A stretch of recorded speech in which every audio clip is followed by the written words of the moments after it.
Caffeine. It's everywhere. According to a 2013 study published in the Journal of Caffeine Research, caffeine is the most widely used drug in the world. In the United States, more than 90% of adults use it regularly, and among them, average consumption is more than 200 milligrams of caffeine per day. More caffeine than is contained in 2 6-ounce cups of coffee or 5 12-ounce cans of soft drinks. While many coffee lovers and energy drink drinkers say they reap the benefits of having caffeine, is there a downside to it all? How exactly does caffeine affect your mental health? After all, it's been a much debated topic. So let's take a look at whether caffeine is an overall benefit or risk to your mental health. Number 1, should you have caffeine if you have a mood or anxiety disorder or a mental illness? Do you suffer from a mental illness? Do you also drink coffee? You may be wondering how this can affect your mental disorder. Well, after all, caffeine increases heart rate and blood pressure. So what does this do to someone with, let's say, an anxiety disorder? In a Psychology Today article, the Bronfenbrenner Center for Translational Research notes that caffeine can trigger anxiety, especially when drinking more than 1 cup a day, and in people who are more sensitive to coffee's effects. The author notes that it is important to understand there are large differences in how individuals process and react to caffeine. So have you noticed how caffeine affects your disorder symptoms? A study published in the journal Psychiatry Research focused on 43 patients and found that anxiety disorder patients have increased caffeine sensitivity, which leads to decreased consumption. It would seem to make sense that anxiety symptoms could indeed increase with even simply the increase in heart rate and blood pressure caffeine can provide.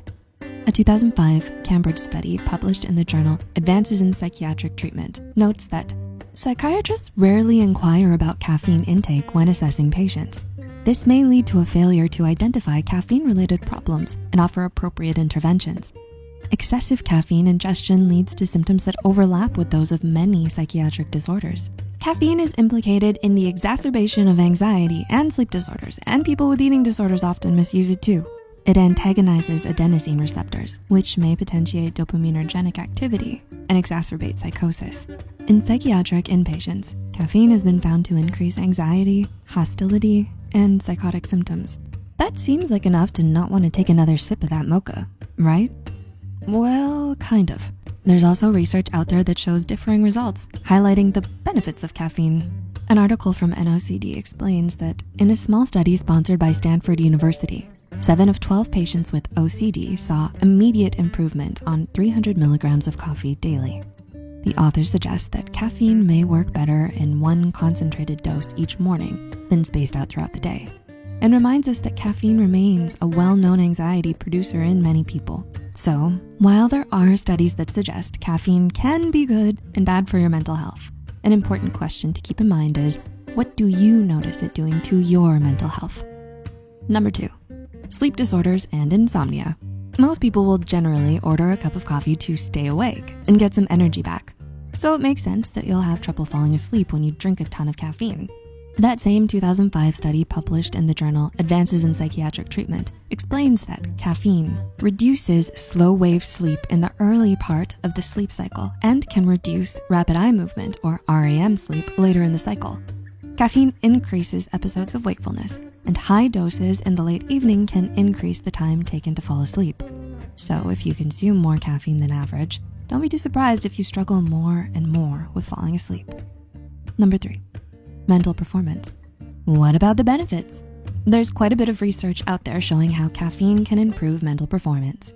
Very Well Mind describes a 2012 study's results and found that caffeine was shown to improve performance on a range of different tasks, including vigilance, response times, information processing, and some, but not all, proofreading tasks. Take it easy though. Don't think this means the more caffeine, the better. The study also compared people with a low daily caffeine intake with those who consumed a lot of caffeine each day and found that the improvements are not too significant. So the more caffeine you consume, the less improvements you'll see. Remember, moderation is key. Number 4, caffeine withdrawal. So what happens if you drink a lot of caffeine each day and then suddenly stop? You may realize you've become dependent on it and experience caffeine withdrawal syndrome. An article by Stacy Liu published with the American Psychological Association explains that, according to the DSM-5, Caffeine withdrawal syndrome occurs when people skip a dose of caffeine and experience headaches, fatigues, depression, and trouble concentrating. She goes on to explain that research suggests many people use caffeine just to avoid these symptoms, though others, especially children and adolescents, may not understand why they feel sluggish and have a raging headache.